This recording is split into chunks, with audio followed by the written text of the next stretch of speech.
कार्तिक और नेहा एक नवविवाहित जोड़ा हैं जिनकी शादी को अभी कुछ ही वक्त बीता है, लेकिन बाहर से सामान्य दिखने वाली इस शादी के पीछे का सच बेहद डरावना है। बंद दरवाजों के पीछे कार्तिक एक हैवान है जो हर दिन अपनी पत्नी नेहा के साथ मारपीट करता है और उसकी मर्जी के खिलाफ उसके साथ शारीरिक संबंध बनाता है। बेचारी नेहा खामोशी से यह सब अत्याचार सहती रहती है और अपना दर्द किसी से साझा नहीं करती। असल जिंदगी में नेहा एक कोचिंग सेंटर में पढ़ाती है, जबकि कार्तिक एक कॉर्पोरेट कंपनी में नौकरी करता है। कार्तिक का काम के प्रति रवैया बेहद खराब है। इसी वजह से एक दिन कंपनी की एचआर उसे नौकरी से निकालने की चेतावनी देती है। अपनी गलती सुधारने के बजाय कार्तिक एक घिनौनी चाल चलता है। वह एचआर को एक प्राइवेट वीडियो दिखाता है जिसमें वह और कंपनी का बॉस साथ हैं। कार्तिक धमकी देता है कि अगर उसे निकाला गया तो वह यह राज सबके सामने खोल देगा। ब्लैकमेल होकर एचआर को मजबूरन पीछे हटना पड़ता है। इस घटना के बाद कार्तिक अपने ऑफिस के दोस्तों के साथ एक बार में जश्न मनाने जाता है। वहाँ शराब के नशे और हंसी मजाक के दौरान उसका एक दोस्त कार्तिक की पत्नी नेहा को लेकर कुछ भद्दी बात कह देता है। यह सुनते ही कार्तिक के सिर पर खून सवार हो जाता है। वह गुस्से में एक कांच की बोतल तोड़कर उस दोस्त के सिर पर दे मारता है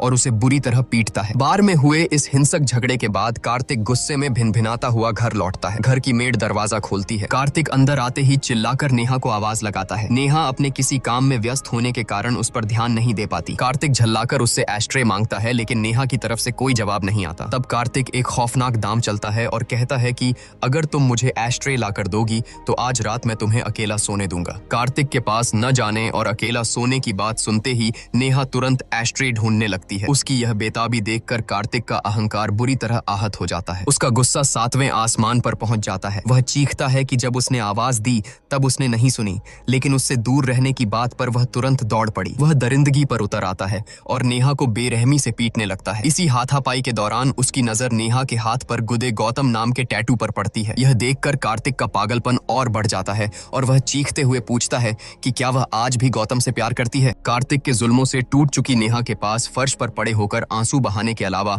और कोई चारा नहीं था। अपनी इस नारकीय जिंदगी और दर्द के बीच वह बेबस होकर अपने बचपन की यादों में खो जाती है। असल में गौतम नेहा के बचपन का दोस्त था। दोनों पड़ोसी थे, साथ साथ स्कूल जाते और घंटों एक दूसरे के साथ खेलते थे। नेहा का बचपन बहुत दुखों भरा रहा था। जब वह बहुत छोटी थी तभी एक हादसे में उसके माता पिता का देहांत हो गया था। उसके बाद वह अपनी नानी के साये में पली बढ़ी, लेकिन किस्मत को शायद कुछ और ही मंजूर था।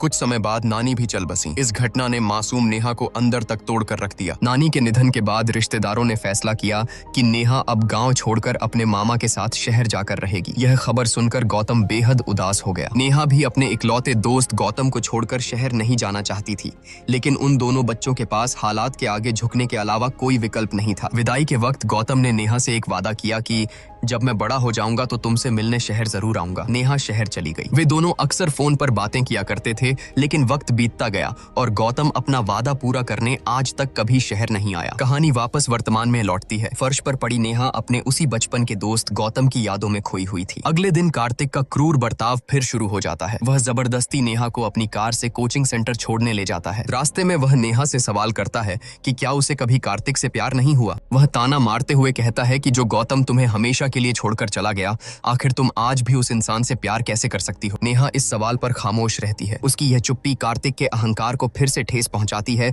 और वह हैवानियत पर उतर आता है। वह कार में ही नेहा की मर्जी के खिलाफ उसके साथ जबरदस्ती करता है। अपनी हवस पूरी करने के बाद वह उसे कोचिंग सेंटर के बाहर उतार कर चला जाता है। नेहा असहनीय दर्द से कराह रही थी। वह लंगड़ाते हुए किसी तरह वॉशरूम की तरफ भागती है और वहां जाकर फूट फूट कर रोने लगती है। उसकी ऐसी दर्दनाक हालत देखकर उसकी दोस्त सौम्या घबरा जाती है और उसके पीछे पीछे वॉशरूम पहुंचती है। अंदर का नजारा देखकर सौम्या सन्न रह जाती है। नेहा के शरीर से खून बह रहा था। घबराकर सौम्या उससे पूछती है कि ये सब क्या है, तुम्हें क्या हुआ है। अब तक हर जुल्म खामोशी से सहने वाली नेहा का सब्र टूट जाता है। वह रोते हुए सौम्या को गले लगाती है और अपनी घुटन भरी जिंदगी का पूरा खौफनाक सच उसके सामने खोल कर रख देती है। वह गिड़गिड़ाते हुए सौम्या से विनती करती है कि मुझे कार्तिक से बचा लो, वरना वो एक दिन मुझे जान से मार डालेगा। सौम्या की आंखों में आंसू और दिल में गुस्सा था। वह तुरंत नेहा को अस्पताल ले जाती है जहां उसका इलाज होता है। सौम्या नेहा को समझाती है कि यह जुल्म अब बर्दाश्त के बाहर है और उसे बिना देर किए पुलिस स्टेशन जाकर कार्तिक के खिलाफ शिकायत दर्ज करानी चाहिए, लेकिन नेहा बेबसी से इनकार कर देती है। वह रोते हुए एक कड़वा सच बताती है कि कार्तिक कोई अजनबी नहीं बल्कि उसके सगे मामा का बेटा है। उसकी शादी उसी घर में हुई है जिसने उसे बचपन में अनाथ होने के बाद पनाह दी थी। नेहा कहती है कि अगर कार्तिक जेल गया तो उसके मामा जीते जी टूट जाएंगे और वह अपने मामा को यह दुख नहीं दे सकती। अस्पताल से दवाइयां लेकर नेहा किसी तरह घर लौटती है, लेकिन लेकिन वहशी कार्तिक को उसकी हालत पर जरा भी तरस नहीं आता। वह फिर से उसके करीब आने और जबरदस्ती करने की कोशिश करता है, लेकिन इस बार नेहा का सब्र जवाब दे जाता है। वह उसे खुद को छूने तक नहीं देती और खौफनाक इरादे के साथ चेतावनी देती है कि अगर आज तुमने मुझे हाथ भी लगाया तो मैं अपनी जान दे दूंगी। नेहा की यह बात सुनकर कार्तिक एक पल के लिए रुकता है, लेकिन उसके चेहरे पर कोई पछतावा नहीं था। वह एक शैतानी हंसी हंसता है और कमरे से बाहर निकल जाता है। अगले दिन जब सौम्या नेहा से इस उलझे हुए रिश्ते की पूरी सच्चाई पूछती है तो नेहा उसे अपने अतीत के काले पन्नों में ले जाती है। नेहा बताती है कि जब उसकी नानी मौत के करीब थीं, तो उन्होंने मरने से पहले नेहा के मामा से एक आखिरी वादा लिया था। उन्होंने कहा था कि वे नेहा को अपने साथ शहर ले जाएं, उसकी परवरिश करें और बड़ी होने पर उसकी शादी कार्तिक से करवा दें, ताकि अनाथ नेहा हमेशा अपने मामा की नजरों के सामने सुरक्षित रहे। मामा नेहा को अपने घर ले आए और उसी दिन उन्होंने नेहा की कार्तिक से पहचान कराते हुए कह दिया था कि बड़ी होकर दोनों की शादी होगी। यह सुनकर कार्तिक बहुत खुश हुआ था, लेकिन छोटी सी नेहा ने इस बात को गंभीरता से नहीं लिया। हालांकि वक्त के साथ कार्तिक की यह खुशी एक खतरनाक जुनून में बदल गई। जैसे जैसे नेहा बड़ी हुई, कार्तिक एक मनहूस साये की तरह उसके पीछे पड़ गया। वह बचपन से ही नेहा को अपनी पत्नी और अपनी जागीर मान चुका था। वह हर पल उस पर पैनी नजर रखता था। अगर गलती से भी कोई इंसान नेहा को छू लेता तो कार्तिक जानवरों की तरह उसकी बेरहमी से पिटाई कर देता था। कार्तिक का यह साइको और जुनूनी रूप देखकर नेहा अंदर ही अंदर खौफ में जीने लगी थी। उसे समझ नहीं आ रहा था कि वह इस अदृश्य कैद से कैसे बाहर निकले। इसी घुटन भरी जिंदगी और खौफ के साये के बीच नेहा के लिए एक ही सहारा था, उसका बचपन का दोस्त गौतम। दोनों अक्सर फोन पर घंटों बातें किया करते थे। दूरियों के बावजूद उनकी यह मासूम दोस्ती धीरे धीरे प्यार में तब्दील होने लगी थी और वे दोनों एक दूसरे को चाहने लगे थे। लेकिन नेहा कार्तिक के खतरनाक मिजाज को जानती थी, इसलिए उसने गौतम और अपने इस अनकहे प्यार के बारे में अपने मामा और कार्तिक को भनक तक नहीं लगने दी। एक दिन अचानक नेहा की जिंदगी में जैसे दोबारा बहार आ जाती है जब गौतम उसके सामने खड़ा होता है। इतने सालों बाद अपने बचपन के दोस्त को देखकर नेहा की खुशी का कोई ठिकाना नहीं रहता। दरअसल गौतम के पिता की तबीयत काफी खराब थी और वह उनका बेहतर इलाज कराने के लिए उन्हें शहर लेकर आया था। उसका परिवार भी वहीं रुका हुआ था। गौतम के शहर आने से नेहा की जिंदगी में एक नई रोशनी आ जाती है। वह गौतम और उसके परिवार के साथ काफी वक्त बिताने लगती है। उसके घर वालों से मिलकर नेहा को उस अपनेपन का एहसास होता है जिसके लिए वह सालों से तरस रही थी। गौतम के प्रति अपने बेइंतहा प्यार को जाहिर करने के लिए नेहा अपने हाथ पर गौतम के नाम का टैटू भी बनवा लेती है। लेकिन नेहा की यह खुशी कार्तिक को रास नहीं आती। एक दिन जब गौतम नेहा को उसके घर छोड़ने आ रहा था तो कार्तिक की नजर उन पर पड़ जाती है। जलन और गुस्से से पागल कार्तिक बीच रास्ते में ही गौतम को रोक लेता है और उस पर टूट पड़ता है। वह गौतम को बेतहाशा पीटता है। दुर्भाग्य से नेहा के मामा किसी काम से शहर से बाहर गए हुए थे, इसलिए वह चाहकर भी उन्हें गौतम या कार्तिक की इस दरिंदगी के बारे में कुछ नहीं बता पाती। इधर कार्तिक का पागलपन सारी हदें पार कर देता है। वह नेहा को डराते हुए खुली धमकी देता है कि अगर उसने चुपचाप उससे शादी नहीं की तो वह गौतम को जान से मार देगा। कार्तिक की धमकियों और गौतम की जान को खतरे में देखकर नेहा अंदर तक कांप जाती है। डर और बेबसी में आकर वह अपनी जान देने की कोशिश करती है। ऐन उसी वक्त उसके मामा वहां पहुंच जाते हैं और नेहा की हालत देखकर उनके होश उड़ जाते हैं। वह कार्तिक की मदद से नेहा को तुरंत अस्पताल ले जाते हैं। जब नेहा की हालत सुधरती है और उसे होश आता है तो उसे एक और बड़ा झटका लगता है। उसे पता चलता है कि गौतम अपने परिवार के साथ वापस गांव जा चुका है और उसका फोन भी नहीं लग रहा। गौतम के इस तरह अचानक चले जाने से नेहा गहरी उलझन और तनाव में डूब जाती है। इधर अस्पताल से वापस आने के बाद कार्तिक नेहा को घर ले आता है और अपने पिता के सामने साफ कह देता है कि वह हर हाल में नेहा से ही शादी करेगा। वह बेशर्मी से कहता है कि वह जानता है नेहा गौतम से प्यार करती है, लेकिन गौतम तो उसे छोड़कर भाग गया, इसलिए अब नेहा सिर्फ उसकी है। नेहा रोते हुए अपने मामा से कहती है कि वह किसी भी कीमत पर कार्तिक से शादी नहीं कर सकती। अपनी भांजी को इस तरह तड़पता देख मामा आखिरकार कार्तिक के बचपन का एक स्याह सच नेहा को बताते हैं कि जब कार्तिक पैदा हुआ था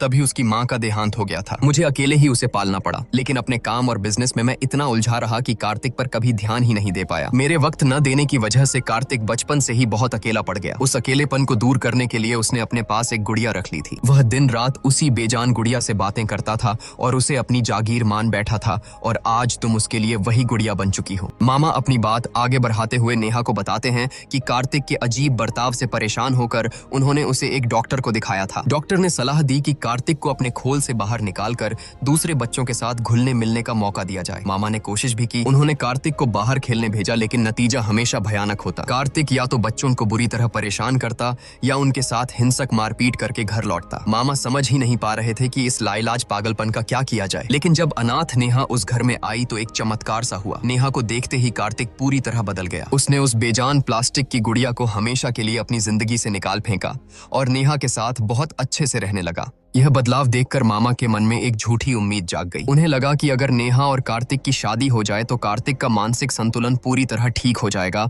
और उसका गुस्सा हमेशा के लिए शांत हो जाएगा। इसी उम्मीद में उन्होंने नेहा के सामने कार्तिक से शादी करने का प्रस्ताव रखा। एक मानसिक रूप से बीमार इंसान से शादी करने के लिए नेहा किसी भी कीमत पर तैयार नहीं थी, लेकिन तभी वहां कार्तिक आ धमका। उसकी आंखों में एक अजीब सी सनक थी। उसने अपने ही पिता के सामने चीखते हुए ऐलान किया कि अगर उसकी शादी नेहा से नहीं हुई तो या तो वह अपनी जान दे देगा या फिर उन्हें मार डालेगा। फिर वह नेहा की तरफ मुड़ा और एक खौफनाक धमकी दी कि अगर तुमने मुझसे शादी के लिए हामी नहीं भरी तो मैं तुम्हारे इन प्यारे मामा की जान ले लूंगा। अपने मामा की जान खतरे में देखकर नेहा अंदर तक टूट गई। जिन मामा ने उसे अनाथ होने पर छत दी थी, उनकी जान बचाने के लिए नेहा के पास कोई और विकल्प नहीं था। बेबसी के आंसुओं के साथ उसने इस शादी के लिए हाँ कर दी। उस दिन के बाद से नेहा एक ऐसी शादी के बंधन में बंध गई जो उसके लिए किसी नरक से कम नहीं था। वह बस घुट घुट कर कार्तिक के जुल्मों को झेल रही थी। कहानी एक बार फिर वर्तमान की उस खौफनाक रात में लौटती है। बेडरूम में कार्तिक का वहशीपन फिर जाग उठता है और वह नेहा के साथ जबरदस्ती करने की कोशिश करता है, लेकिन इस बार नेहा की सहन शक्ति जवाब दे जाती है। वह कार्तिक को पूरी ताकत से धक्का देती है और चीख कर कहती है कि अगर तुमने मुझे छुआ भी तो मैं खुद को खत्म कर लूंगी। एक साइकोपैथ के लिए यह धमकी कोई मायने नहीं रखती। कार्तिक एक खौफनाक हंसी हंसता है और पास रखा पेट्रोल अपने ऊपर उंडेल लेता है। हाथ में माचिस लेकर वह नेहा को घूरते हुए कहता है कि अगर तुमने मुझे अभी इसी वक्त आई लव यू नहीं बोला तो मैं खुद को आग लगा लूंगा। कार्तिक के इस आत्मघाती पागलपन को देखकर नेहा बुरी तरह सहम जाती है। वह डर के मारे कांपते हुए किसी तरह आई लव यू बोल देती है, लेकिन उस वक्त उसके दिल के हर कोने में कार्तिक के लिए सिर्फ और सिर्फ नफरत सुलग रही थी। उसी रात जब कार्तिक बेफिक्र होकर गहरी नींद में सो जाता है, तब नेहा अपनी जिंदगी का सबसे बड़ा फैसला लेती है। वह दबे पांव बिना कोई आहट किए उस नरकनुमा घर से निकलती है और अंधेरे में गुम हो जाती है। अगली सुबह जब कार्तिक की नींद खुलती है तो पूरे घर में नेहा को न पाकर उसका पागलपन सारी हदें पार कर जाता है। वह पागलों की तरह नेहा का मोबाइल नंबर मिलाता है, लेकिन दूसरी तरफ से सिर्फ एक ही आवाज आती है कि उसका फोन स्विच ऑफ था। नेहा के इस तरह अचानक गायब हो जाने से कार्तिक का दिमागी संतुलन पूरी तरह डगमगा जाता है। वह पागलों की तरह शहर के कोने कोने में उसे ढूंढता है, लेकिन नेहा का कोई सुराग नहीं मिलता। हताशा और गुस्से में वह नेहा की दोस्त सौम्या के घर पहुंचता है और उसे जान से मारने की धमकी देता है, लेकिन सौम्या भी खौफजदा होकर यही कहती है कि उसे नेहा के बारे में कुछ भी नहीं पता। हर तरफ से खाली हाथ रहने के बाद कार्तिक खुद को शराब के नशे में डुबो लेता है। वह लड़खड़ाते कदमों से घर लौटता है। उस वक्त घर पर उनकी मेड दीप्ति मौजूद थी। भारी नशे और दिमागी विक्षिप्तता के कारण कार्तिक को दीप्ति के चेहरे में नेहा का अक्स नजर आने लगता है। इसी खौफनाक भ्रम में वह दीप्ति के साथ जबरदस्ती करने लगता है। शुरुआत में दीप्ति खुद को बचाने की पूरी कोशिश करती है, लेकिन कार्तिक की हैवानियत के आगे हार मानकर वह विरोध करना छोड़ देती है। लेकिन कार्तिक का वहशीपन यही नहीं रुकता। अगले दिन होश में आने पर वह उसी दीप्ति को बेरहमी से पीटने लगता है। कार्तिक समझ नहीं पा रहा था कि नेहा कहाँ गई और वह अपने इस पागलपन का क्या करे। इसी कुंठा में वह अकेले ही घर का सारा सामान तोड़ने फोड़ने लगता है। मलबे के बीच उसे अचानक अपनी वही पुरानी प्लास्टिक की गुड़िया मिलती है। यह वही गुड़िया थी जिससे नेहा के उसकी जिंदगी में आने से पहले वह अपने दिल की हर बात साझा किया करता था। अपनी पुरानी मानसिक बीमारी की गिरफ्त में आकर कार्तिक आज फिर उसी बेजान गुड़िया से बातें करने लगता है। तभी अचानक कमरे में नेहा आ खड़ी होती है। नेहा को अपने सामने जिंदा देखकर कार्तिक की खुशी का ठिकाना नहीं रहता, लेकिन नेहा के चेहरे पर कोई भाव नहीं था। वह कड़े लहजे में कार्तिक से कहती है कि उसे कोई फर्क नहीं पड़ता कि कार्तिक जिंदा रहे या मर जाए, वह उसके साथ एक पल भी नहीं रहना चाहती। जब कार्तिक को गुस्सा आने लगता है तो नेहा उसकी जलती हुई आग में घी डालते हुए कहती है कि मैं सिर्फ गौतम से प्यार करती हूँ और हमेशा उसी से प्यार करती रहूंगी। गौतम का नाम सुनते ही कार्तिक के दिमाग की नसें फटने लगती हैं। उसका पागलपन सारी हदें पार कर जाता है और वह पास रखी कांच की एक भारी बोतल उठाकर पूरी ताकत से नेहा के सिर पर दे मारता है। नेहा लहूलुहान होकर वहीं फर्श पर गिर पड़ती है और अत्यधिक तनाव व नशे के कारण कार्तिक भी वहीं बेहोश हो जाता है। कार्तिक के घर से आ रही टूटने फूटने और चीखने की भयानक आवाजों को सुनकर पड़ोसी सहम जाते हैं और पुलिस को बुला लेते हैं। जब पुलिस दरवाजा तोड़कर अंदर आती है तो कार्तिक को होश आता है। वह बदहवास होकर पुलिस वालों से बार बार यही कहता है कि उसने नेहा को नहीं मारा, लेकिन सबसे हैरान करने वाली बात यह थी कि वहां फर्श पर नेहा थी ही नहीं। नेहा उस बंद कमरे से रहस्यमयी तरीके से गायब हो चुकी थी और कोई नहीं जानता था कि आखिर उसके साथ क्या हुआ था। पुलिस कार्तिक को गिरफ्तार करके थाने ले आती है। पूछताछ के दौरान जब एक पुलिस ऑफिसर गुस्से में आकर कार्तिक के सामने नेहा की तस्वीर को फाड़ता है तो कार्तिक का साइको रूप फिर जाग उठता है। वह बुरी तरह पैनिक करता है और लॉकअप में मौजूद सभी पुलिस वालों पर टूट पड़ता है। यहाँ तक कि वह इस केस की जांच कर रही पुलिस ऑफिसर प्रियंका पर भी जानलेवा हमला हमला कर देता है। कार्तिक की इस हिंसक और पूरी तरह से विक्षिप्त हालत को देखते हुए कोर्ट उसे सजा सुनाने के बजाय पागलखाने भेजने का आदेश देती है। 6 महीने तक उस पागलखाने की सलाखों के पीछे रहने के बाद एक दिन ऑफिसर प्रियंका उससे मिलने आती है। प्रियंका को देखते ही कार्तिक उसकी तरफ बढ़ता है। उसकी आंखों में आज भी वही पागलपन और बेबसी थी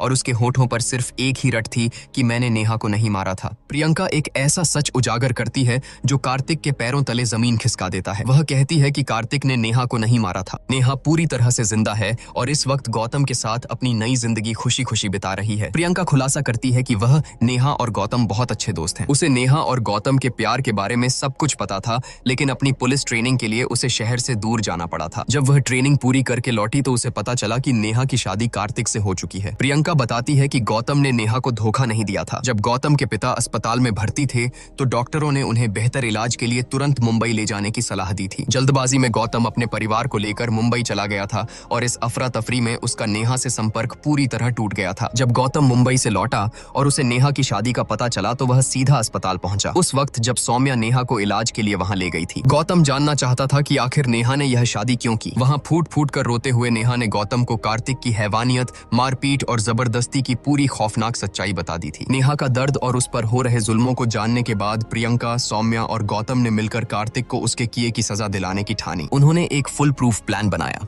इसी योजना के तहत प्रियंका ने नेहा से कहा था कि वह चुपचाप कार्तिक का घर छोड़कर चली जाए ताकि कार्तिक का पागलपन और पैनिक अपने चरम पर पहुंच जाए। प्लान ने बिल्कुल वैसा ही काम किया। जब कार्तिक पूरी तरह से टूट चुका था तब नेहा अचानक फ्लैट पर वापस आई। उसे देखते ही कार्तिक अपने गुस्से पर काबू नहीं रख पाया। उसने नेहा के सिर पर बोतल मारी और खुद भी अत्यधिक तनाव के कारण बेहोश हो गया। नेहा के बेहोश होते ही योजना के अनुसार प्रियंका वहां पहुंच गई। उसने नेहा को तुरंत वहां से निकालकर सुरक्षित अस्पताल पहुंचा दिया और कार्तिक को एक हत्यारे के तौर पर पुलिस ने गिरफ्तार कर लिया। प्रियंका आगे बताती है कि ठीक एक हफ्ते पहले ही नेहा कोर्ट में जज के सामने पेश हुई थी। उसने कोर्ट रूम में कार्तिक द्वारा किए गए शारीरिक और मानसिक जुल्मों की पूरी दास्तान बयान की। सारे सबूतों और नेहा के बयान के आधार पर जज ने यह फैसला सुनाया कि कार्तिक एक खतरनाक मानसिक रोगी है और जब तक वह पूरी तरह ठीक नहीं हो जाता उसे इसी पागलखाने में कैद रखा जाएगा। इसके साथ ही कोर्ट ने नेहा को कार्तिक से तलाक भी दिला दिया। अब नेहा उस नरक से हमेशा के लिए आजाद हो चुकी है। उसने गौतम से शादी कर ली है और आज वह उसके साथ एक बेहद खुशहाल और महफूज जिंदगी जी रही है। यह पूरा सच सुनने के बाद कार्तिक अंदर से पूरी तरह टूट जाता है। उसका गुरूर और उसका पागलपन दोनों हार चुके थे। उसके पास अब पछतावे और अपनी उस गुड़िया यानी नेहा की यादों के अलावा कुछ नहीं बचा था। वह पागलखाने की उसी ठंडी कोठरी में बैठकर